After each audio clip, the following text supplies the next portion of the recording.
Welcome to the forum. We've got a very exciting show for you today, and right now you can go ahead and start sending in your guesses for the Where's the Mayor contest. You can start sending those in to forum@cityofguthrie.com.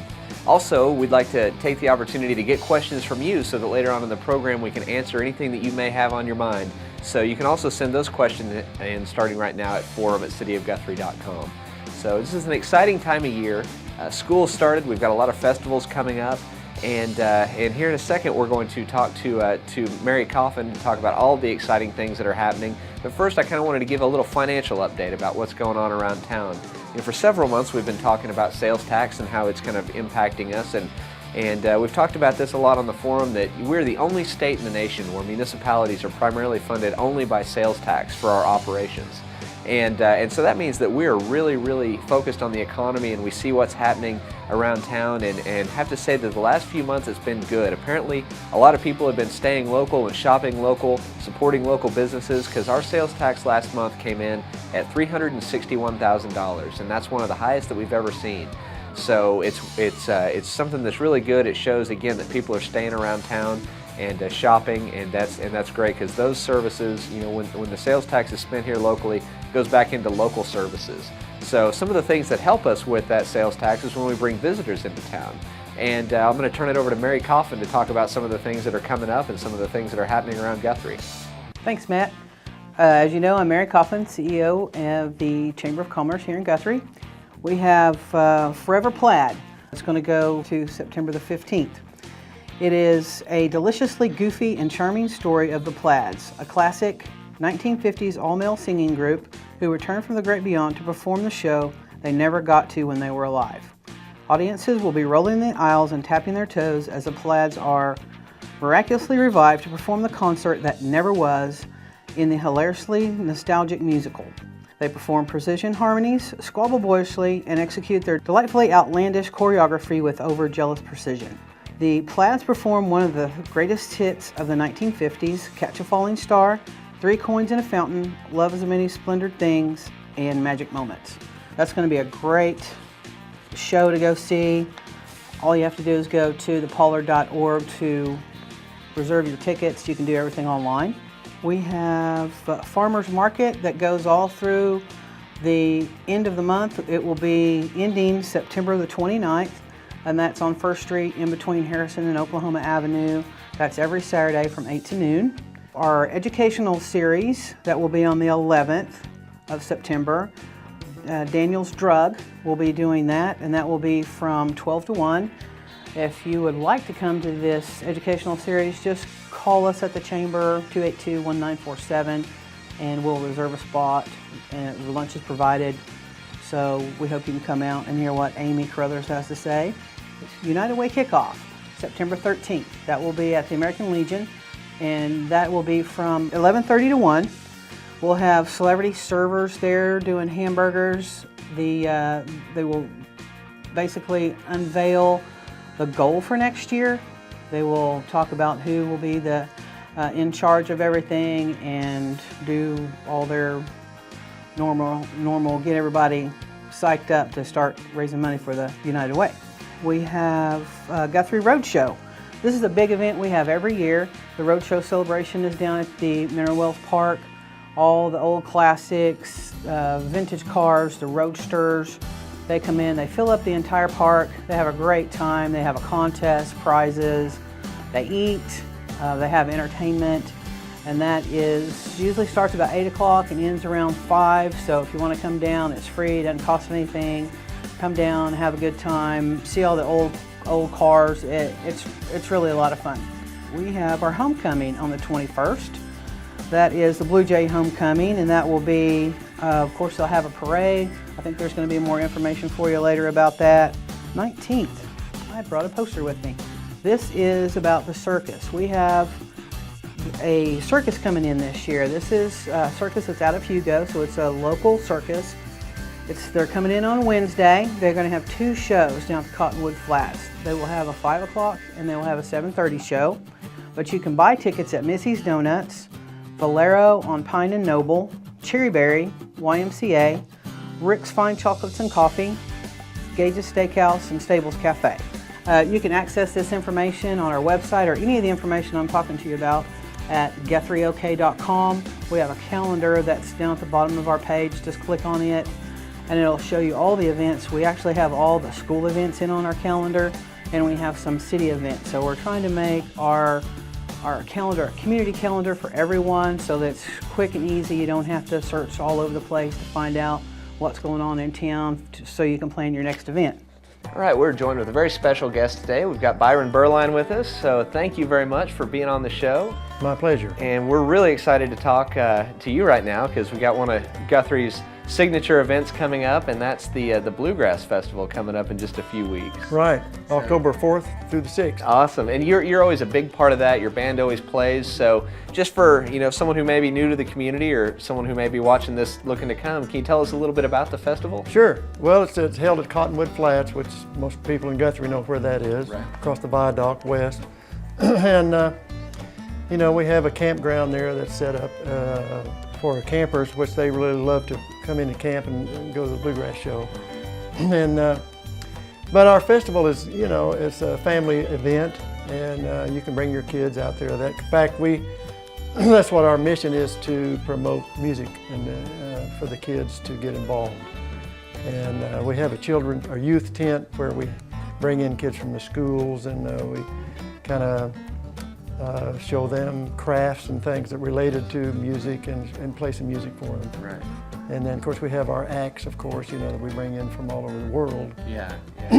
It's, I've got the opportunity to go back there with the mayor after the past few years and kind of get a tour of the campsites and meet some of the folks that come year after year, and it's a great environment back there, real family atmosphere, like you said, and it's great to see everyone set up their little base camp, and everyone's cooking good food and having great camaraderie. Yeah, that's the whole part of it. The campground is a lot of fun. Yeah.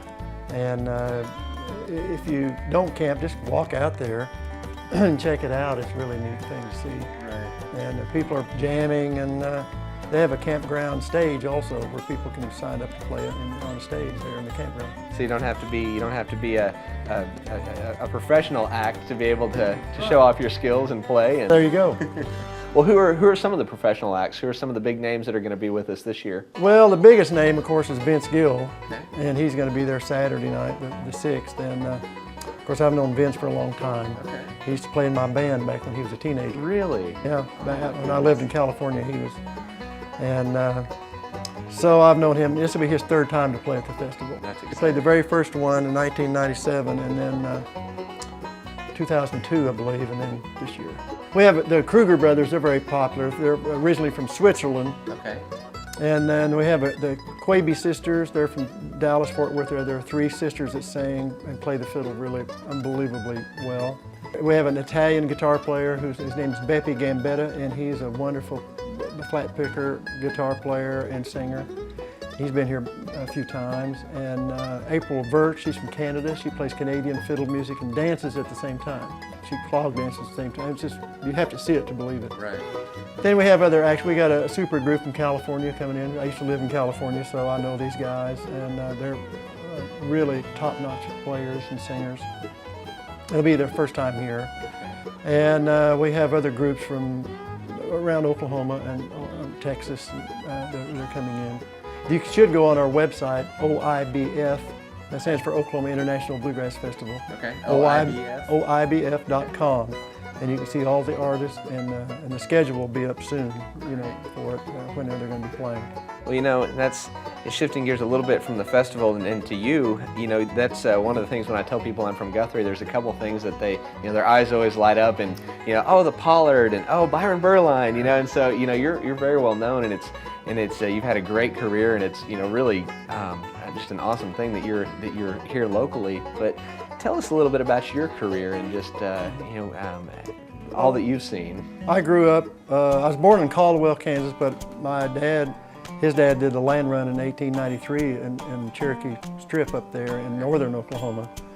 So I was raised on a farm in Oklahoma, but our address was Kansas. It doesn't even make sense. Both states claim me. Kansas claims I'm from Oklahoma, and Oklahoma claims I'm from Kansas.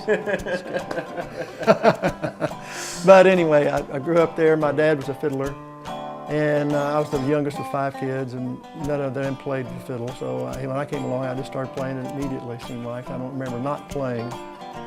And so he taught me, and then I got into other, just started playing, learning as many tunes as I could, the old-time tunes. And when I went to college out at OU, folk music was really big in the early 60s. So and then I got involved in bluegrass music. And I met a group called the Dillards. They were on Andy Griffith TV show as the Darlings. And so I got to play with them and record an album with them in about 1964. And then 1965, I was invited to the Newport Folk Festival, which is Newport, Rhode Island, and that's where I met Bill Monroe.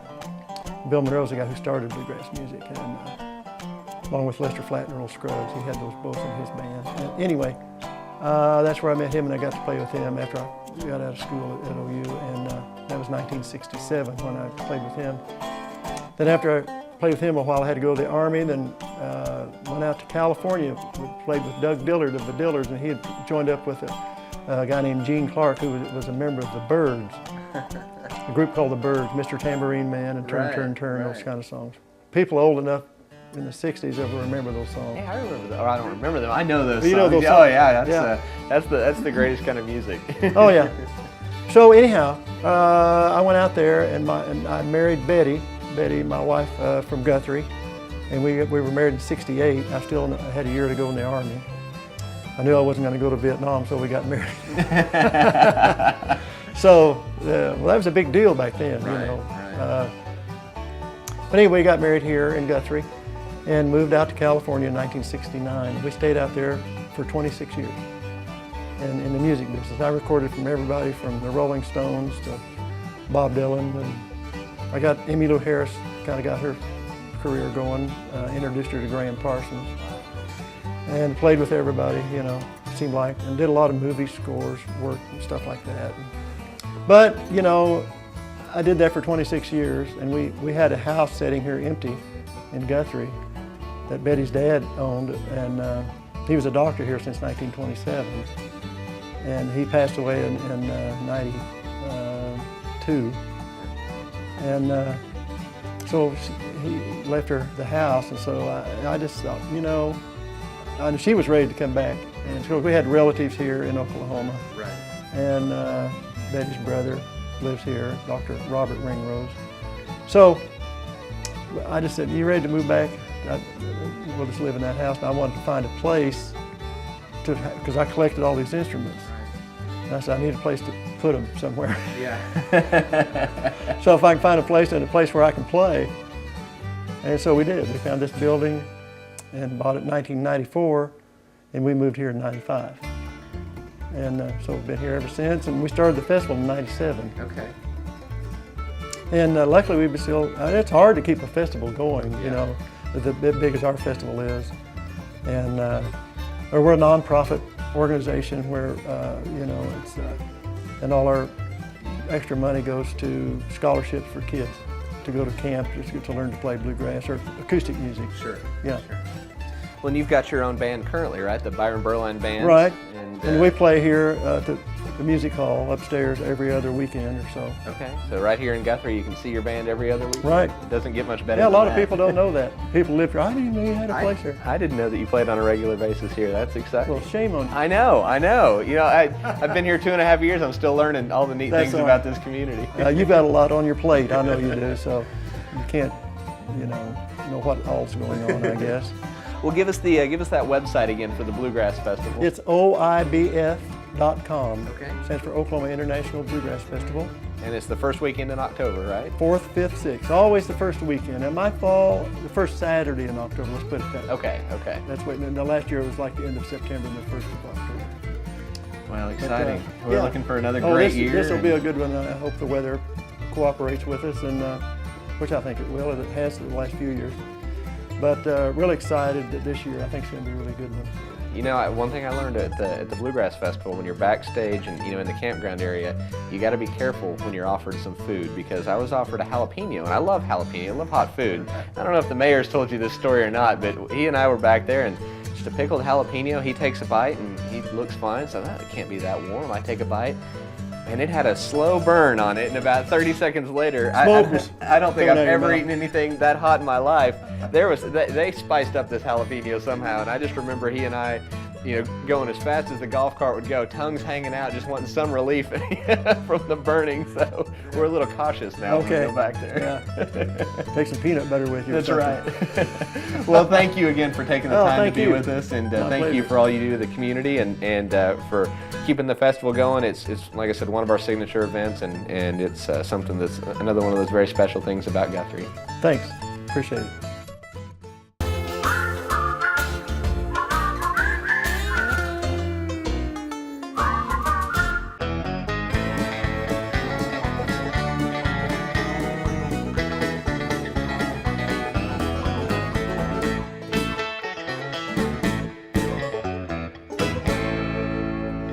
Together again. Here we are. Wow, what a great morning in Guthrie. I'm telling you what, me and Don have got a habit of getting up early in the morning and doing this Where's the Mayor. You know, the world hadn't had a chance to get mad at itself, and me and Don both appreciate that, So, but we just, it's hot, it's turning hotter. Yes, it is. And, so we get up while it's cool and comfortable and get it out of the way. I kind of know when the temperature's hotter quicker than anybody else because I don't have a insulation on the top of my head like everybody else does. I thought that was a generator. It's I a thought you had solar panel. I never thought of it that way. And you've had that since you were 17 years old. That's right. That's right. That's right. Yeah. So some guys takes a long time for them to get used to it. Yeah. It's like me, I grew through my hair. I'm doing it slowly day by day. Hey, we're back at Where's the Mayor?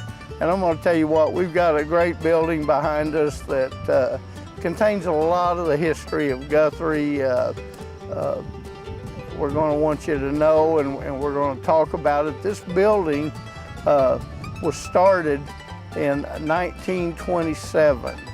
The Methodist Church thought this was going to be a great idea to bring this service to the community, and they got started, and then the Depression came then, didn't it? Yeah. Down about 29 and through 31, somewhere in there. Yeah, And, 29. The guy used to say that he was trying to drive a nail in a piece of wood.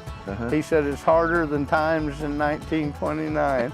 That's hard times. So he's throwing back to the old Depression. Yeah. And so that took the money away from a lot of endeavors that people wanted to do.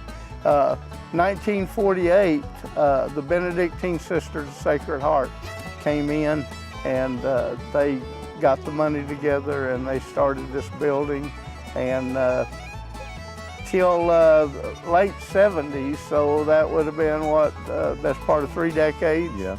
3 decades, and this building had a cross up on top of it, and that cross, one of the amazing things to me about it, Don, was that cross weighed to over 2 tons. Yeah, I saw that 5,200 pounds, I believe. Yeah. Can you imagine in that day and time what kind of engineering, pulleys, to get that kind of weight on top and make it upright and stable? Yeah. Can you believe that? Yeah, that's pretty amazing. Yeah, I'd like to. I'm sure somebody's got pictures of that construction, but that would really be cool. But we was innovative back in those days. Yeah. We thought on our feet and worked on engineering and doing different things industrial-wise that we don't see in today's life. So. Right, and just take a look at the way these buildings are felt up. Yeah. I mean, they hadn't cut down on the product that they was putting in to make it better. For this building to be kind of finished in 48, and it's still standing and it still looks good. Yeah. For the most part. Yeah. A few cosmetics. Yeah. A few cosmetics, but so we want to know what this building was. Okay. I thought last night, thinking about that cross on top of it, and by the time this airs, everybody will know that the Sam Quarry family donated that cross off of this building. Okay. So there'll be some history that these people, by the time this airs, have seen on the news and stuff. So that'll help them too. But I thought that was a great deal that the family. That's really nice of them. Yeah. Something in this world, something that people don't have to do, but they do. Isn't that the deal of integrity? Yes. Something that you do that the rest of the world doesn't necessarily see that you do. So I think that's a I think cool it'll be deal. great, and the rest of our people and everybody will know that cross, see that cross, and understand a little bit of the history. There'll be stories behind it that people will remember, and it'll bring us back to the old days again. That's right. And you know, Don, 3 decades of memories out of this building. Some of them maybe weren't so good. Some of them were wonderful. Start of life. You know. Some people may have come to this building and was grieving, but a lot of new lives started in this building. That's right. And they're still out and about, and that memory's still there. So that's what we need to know, is what the name of this building is and what it did for a living, basically. So that's where we're at. Well, it was great being with you again in the morning. Yeah, we always enjoy it. This is a time that me and Don talk about a lot. And, you know, we're going to have to take one morning, Don, and just talk about some of the stuff that we've done with our group of friends, going to Chicago, and you know, and some of the funny things that we've done. We've had a good time. That'd be a hoot. Yeah. So, but this building for next month, we want to know what the building is, what it was used for. I mean, if you know what it is, you know what it was used for. They'll let you know what the prize is going to be. So we want you to know that we want you to keep the corners of your mouth up. And we've got a great community. We do. We do.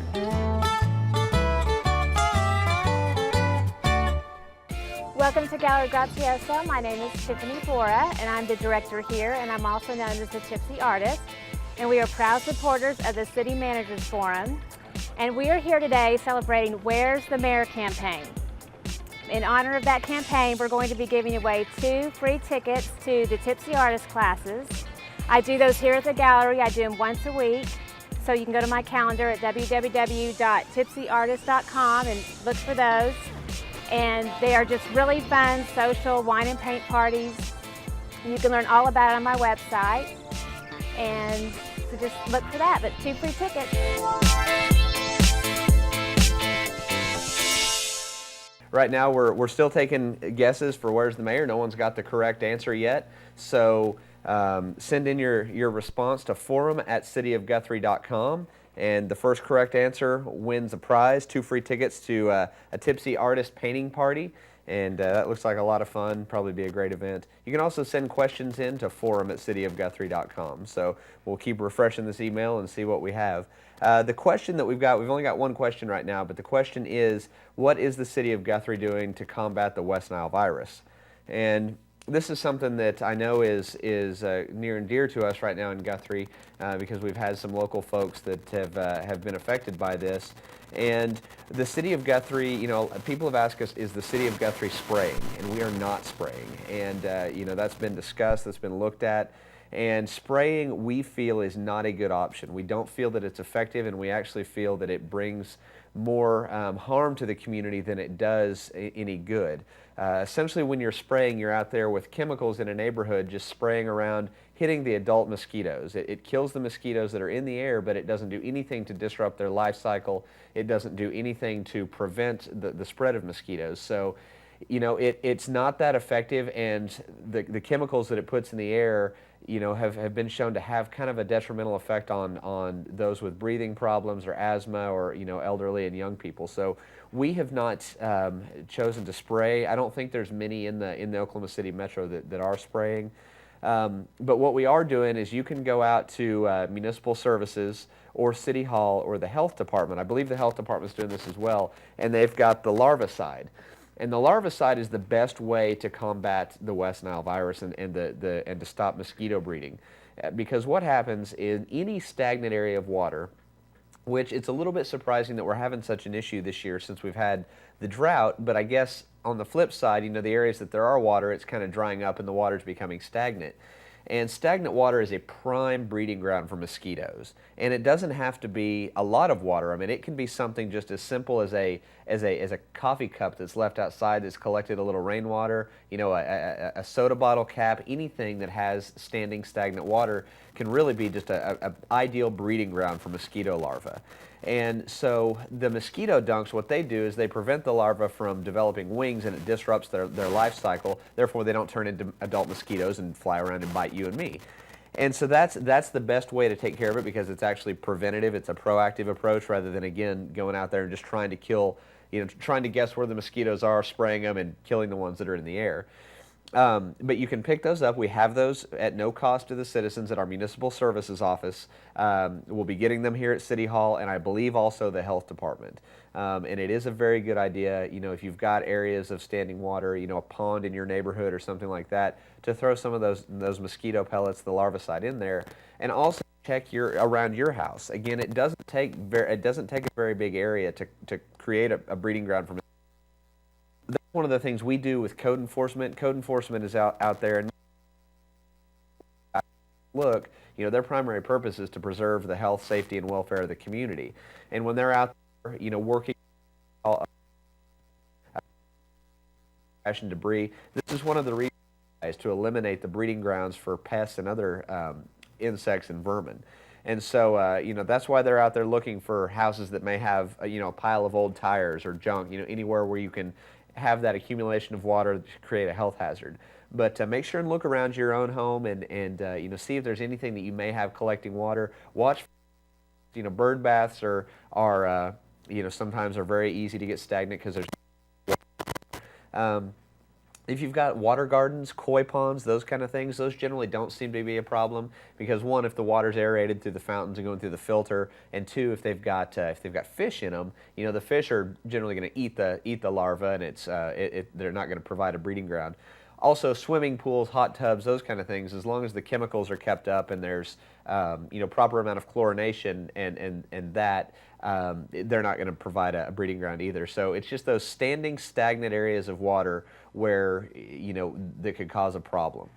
So that's what we're doing. If you feel free at the City Hall, and then and we'll go from there to help reduce this. So no has correctly guessed where the mayor is this month. I know a lot of you have seen it. I've seen the count on Facebook. We've a lot of people have viewed the video, but we don't have any guesses yet. So we're about to sign off, and so I guess the first one who answers correctly, the first one who tells us where the mayor is on a Facebook comment, you will win 2 free Tipsy Artist tickets. And stay tuned in the next couple of days for the Where's the Mayor contest for next month. We've got great prizes next month. We have a $50 gift certificate to Gage's Steakhouse, and 2 free tickets and a backstage pass to the Bluegrass Festival. So that's a pretty great prize. I hope he goes to a tough location, because that's someone has to earn that. It's too bad I can't guess. I'd love to have that $50 gift certificate to Gage's and go have that blue cheese crusted ribeye. That's pretty awesome. So anyway, again, first one on Facebook that correctly guesses where the mayor is this month wins. And keep in touch. Keep watching for the mayor's video next month. We'll see you soon.